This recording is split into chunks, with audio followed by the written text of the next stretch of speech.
Dengan budayawan Sujiwo Tejo ya. Ya, saya juga mau. Kalau kita itu mencintai dan masih tanya mengapa itu belum cinta. Belum cinta, ya benar.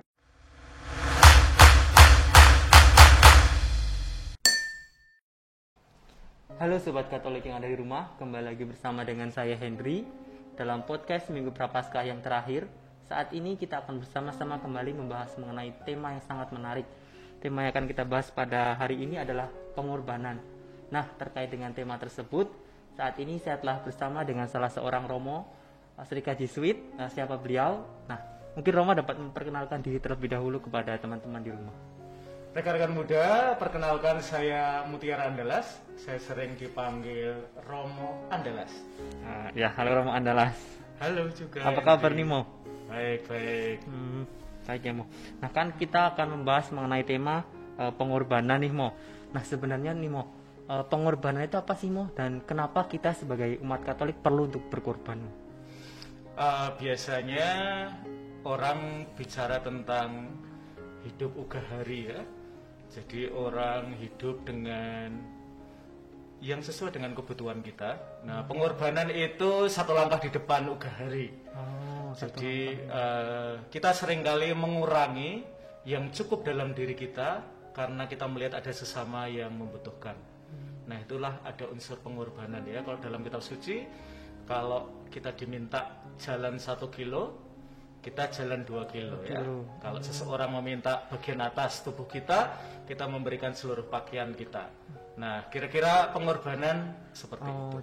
Pengalaman saya nih Mo, selama masa Prapaskah ini, pengorbanan yang saya lakukan itu mungkin cenderung bisa dibilang ya lebih sedikit atau kurang begitu ya Mo. Kalau yang saya alami mungkin pengorbanan yang mungkin saya dapat lakukan mungkin ya sekedar membantu, dan itu pun dalam konteks yang sangat kecil atau sangat sederhana begitu Mo. Nah, sebenarnya nih Mo, pengorbanan seperti apa sih Mo yang ingin Tuhan Yesus untuk kita lakukan begitu? Saya tadi pagi ngobrol dengan seorang mahasiswi PBI namanya Vio. Dia cerita bahwa dia kerja part time. Dan buat saya sangat apresiatif ya, karena di tengah keluarga yang secara kesulitan lebih berat daripada periode sebelumnya, dia pengorbanannya adalah sebenarnya kan dia bisa memilih ya, tetap menjadi mahasiswa seperti biasa dengan gaya hidup yang biasa, tetapi dia meringankan beban orang tuanya ya dengan bekerja. Nah, buat saya itu pengorbanan ya pada level orang muda yang barangkali tidak semua dari kalian mau ambil ya. Karena itu kan mengambil waktu main, mengambil waktu belajar bahkan ya, mungkin juga kegiatan di kampus, nemeni teman yang sedang bermasalah. Itu pun buat saya mungkin bentuk pengorbanan ya pada masa pandemi ini ya. Jadi kita nggak ngurusin hidup kita sendiri, tapi kita merelakan sebagian hidup kita itu kita berikan ya, terutama waktu pertemanan untuk teman-teman seperti itu. Terkait dengan masa pandemi ini Mo, sebenarnya selain yang Romo sebutkan tadi mengenai kita membantu teman, kemudian di saat pandemi, ada nggak sih Mo wujud atau bentuk-bentuk pengorbanan yang ternyata itu cocok atau cukup sesuai untuk kita terapkan di masa pandemi seperti sekarang ini Mo? Iya, misalnya di banyak gereja ya, menyadari bahwa masyarakat itu sangat terdampak secara ekonomi oleh pandemi. Ada banyak gerakan, kita sebut aja sego mubeng ya. Iya.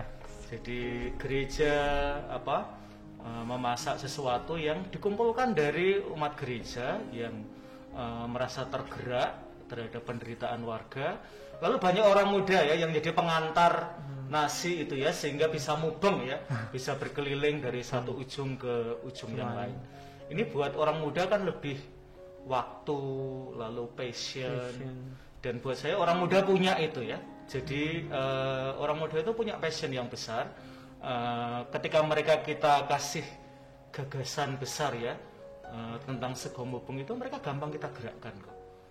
Maka itu sebenarnya sesuatu yang aktivitas yang bisa orang muda lakukan ya, tanpa harus misalnya mengambil sesuatu dari uang saku kita ya, tetapi passion kita ya, passion orang muda kan buat saya berlebih ya. Iya, benar. Nah, sebagian itu kita kanalisasikan ya untuk kegiatan-kegiatan aktivisme sosial.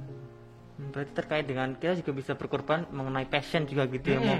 Oh, di masa pandemi mungkin kita punya passion atau kegemaran di satu bidang mungkin begitu. Contohnya seperti tadi sego mubeng, mungkin kita suka untuk bersosialisasi begitu dengan lingkungan, dengan keluarga. Jadi kita bisa membantu untuk memubengkan sego itu gitu. Karena kan di situ buat saya gini ya. Kalau dalam gereja Katolik kan kita menerima komuni ya, dan masa pandemi ini tubuh Kristus perlu menjadi roti ya. Tubuh Kristus perlu menjadi nasi. Dan seringkali yang terlibat untuk menjadikan tubuh Kristus itu menjadi nasi adalah orang muda. Mereka yang mau bangun pagi, kemudian mengantar ke warga yang paling miskin ya selama masa pandemi ini. Dan saya selalu senang ya bahwa Paus Fransiskus sendiri kan menyebut ya, orang muda itu hatinya itu mudah sekali tersentuh untuk aktivisme sosial. Iya, benar. Nah, itu mengoreksi ya pandangan sebagian orang bahwa orang muda itu egois, mikirin dirinya sendiri dan seterusnya. Jadi selain orang muda itu ya memang orang muda itu memiliki sifat mungkin egois begitu, tapi di lain itu ternyata banyak sisi positif yang bisa untuk dilibatkan dalam sosial dan dalam keadaan yang seperti sekarang ini begitu ya Mo. Makanya saya ini ya prihatin juga ya, misalnya kalau kita melihat di televisi, di media sosial, orang sampai ngeprank ya, terutama selama masa pandemi ini ya, di tengah segala penderitaan itu kok reaksinya ngeprank ya. Menurut saya reaksi yang genuine adalah solidaritas ya.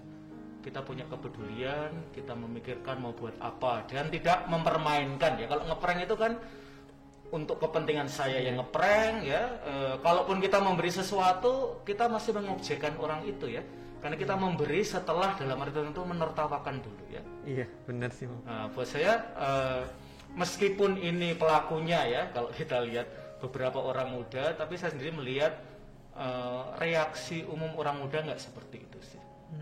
Iya sih, benar. Kalau ngeprank itu kan mungkin bagi yang melakukan prank itu sesuatu yang menyenangkan begitu. Tapi kan kita nggak tahu bagaimana yang kita prank, mungkin kan ada mungkin ya ada luka begitu mungkin bagi mereka begitu ya Mo. Betul. Nah Mo, merujuk pada pengorbanan kembali nih Mo. Istilah pengorbanan itu mungkin bagi teman-teman muda begitu kan sangat erat istilahnya dengan yang namanya cinta begitu. Cinta dan pengorbanan, dan Tuhan Yesus juga mengajarkan kita mengenai cinta saat berkorban begitu. Nah, menuju dari hal tersebut Mo, dari pengorbanan Tuhan Yesus dan mungkin sedikit pengorbanan cinta yang kita lakukan, sebenarnya nih Mo, makna cinta dari pengorbanan itu apa sih Mo? Kalau kita mencintai seseorang ya, cinta itu sampai ketika yang pribadi yang kita kasihi itu seringkali dalam situasi penderitaan. Selama masa pandemi ini saya tahu ya beberapa teman saya itu pasangan hidupnya ya sakit atau terdampak COVID. Itu cinta diuji banget sih. Apalagi ketika mereka merawat di rumah ya, itu kayak janji perkawinan itu ya dihidupi, benar-benar dihidupi dalam sakit maupun dalam sehat. Gitu ya. Karena pada akhirnya dalam situasi itu kan hospital terdekat itu adalah rumah ya. Maka sebenarnya ketika seseorang mau merawat pasangan hidupnya, atau mungkin kalian juga ya, beberapa dari kalian perlu merawat orang tua yang sakit selama masa pandemi, itu rumah itu jadi rumah sakit terdekat ya. Hospital terdekat itu ya rumah kalian ya. Bahkan nakes terdekat itu ya kalian ya. Dan buat saya disitulah pengorbanan itu ya. Berarti bisa dibilang juga bahwa pengorbanan itu adalah wujud dari cinta sendiri ya Mo. Betul. Buat saya pengorbanan harus sampai pada cinta. Wah. Pengorbanan harus sampai pada solidaritas. Benar Mo. Tadi kita sudah membahas mengenai pertobatan itu, pengorbanan itu apa, kemudian bentuk-bentuknya juga apa Mo. Nah, ketika kita berkorban begitu kan, kita istilahnya pasti kita akan ingin mendapatkan sesuatu, maka kita melakukan pengorbanan Mo. Nah, sebenarnya nih Mo, apa istilahnya, buah-buah begitu Mo, atau apa yang kita dapat ketika kita berkorban sih Mas sebenarnya, buah-buah pengorbanan begitu. Iya, saya tuh suka ini ya, saya sangat suka dengan budayawan Sujiwo Tejo ya. Ya, saya juga mau. Kalau kita itu mencintai dan masih tanya mengapa itu belum cinta. Belum cinta ya benar. Maka mungkin pertanyaan itu baik ya kita kita maknai, tidak salah ya pertanyaan itu. Tapi saya kira memang kalau kita mau memberi itu kita tidak hitung-hitungan lagi sih. Kita tidak pakai hitung-hitungan matematika atau akuntansi. Saya sudah memberi berapa ya, atau saya mestinya mendapat berapa gitu ya. Saya kira mungkin menarik ya kalau kita dengan kata-kata Teresa dari Kalkuta itu ya memberi aja gitu ya. Kita harus bahkan kalau orang tidak mengapresiasi tetaplah memberi.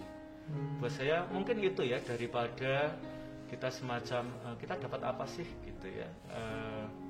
Kita dapat banyak, terus terang ya. Saya merasa hidup saya diperkaya ketika kita bisa memberi ya. Maka yang saya lakukan misalnya, saya sering melatih diri saya.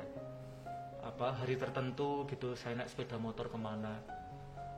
Untuk ini aja ya, ketemu orang yang mungkin membutuhkan sesuatu dari saya. Memberi begitu.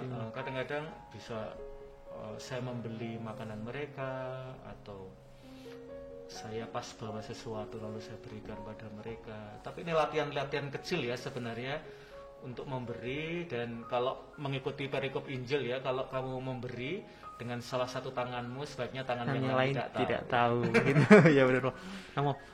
Romo tadi membahas mengenai Bunda Teresa dari Kalkuta. Itu kan sangat menarik, Mo. Beliau adalah salah satu tokoh yang istilahnya benar-benar dapat mempengaruhi seorang untuk mampu berkorban begitu kan, Mo. Nah, Mo, mungkin Romo bisa sharing lebih dalam begitu, Mo, terkait sebenarnya pengorbanan yang Bunda Teresa lakukan itu seperti apa sih, Mo, sehingga mungkin kita dapat mencontoh beliau begitu, Mo. Iya, salah satu yang saya ingat adalah memberi makan 1.000 orang selalu mulai dengan memberi makan satu orang. Ya. Maka sebenarnya ini terutama buat orang muda. Barangkali orang muda memandang kita anak kos lagi ya, jauh dari orang tua. Kita bisa apa sih selama masa pandemi ini ya? Maka yang kita punya, sesuatu yang mungkin kita sisihkan, itulah yang bisa kita beri ya. Dan selalu ya memberi kepada lebih banyak orang, selalu mulai dengan memberi kepada satu orang. Ada salah satu kutipan dari tulisannya Marcella FP ya, di Nanti Kita Cerita Hari Ini ya. Kalau engkau belum bisa menjadi manfaat bagi orang lain, sekurang-kurangnya engkau tidak menjadi masalah bagi orang lain. Nah, kita agak bisa maju lebih sedikit ya. Kalau engkau belum bisa memberikan manfaat bagi banyak orang, sekurang-kurangnya engkau memberi manfaat bagi satu orang. Nah, Mo, terkait dengan pengorbanan kembali nih, Mo, di masa-masa sekarang kan masa pandemi yang sangat sulit dijalani kita sebagai teman-teman muda. Nah, mungkin Romo bisa memberikan sedikit quotes yang menarik begitu untuk teman-teman muda, supaya dalam masa pandemi dan prapaskah di masa pandemi ini kita sama-sama bisa survive gitu, bisa sama-sama melewati masa ini, kepada teman-teman muda yang ada di rumah. Ini bagian yang paling sulit ya. Saya tuh mikir-mikir udah lama, tapi mungkin karena saya seperti kalian ya, kita masih pemula, kita masih belajar. Tapi mungkin quotes saya ini agak mirip dengan quotesnya Marcella FP ya, nggak apa-apa ya. Sesuatu yang kita berikan dari hati, dengan sepenuh hati, akan sampai pada hati yang lain.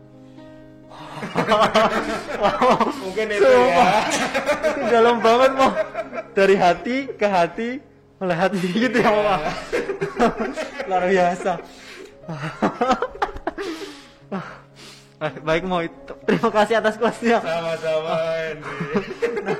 Teman-teman muda yang ada di rumah, sobat-sobat Katolik yang ada di rumah, itu tadi percakapan kita dengan Romo Andalas untuk masa prapaskah di minggu yang terakhir ini. Semoga apa yang kita bahas hari ini dan quotes yang sangat melegenda ini dapat benar-benar terngiang dan dapat kita laksanakan dalam kehidupan kita sehari-hari.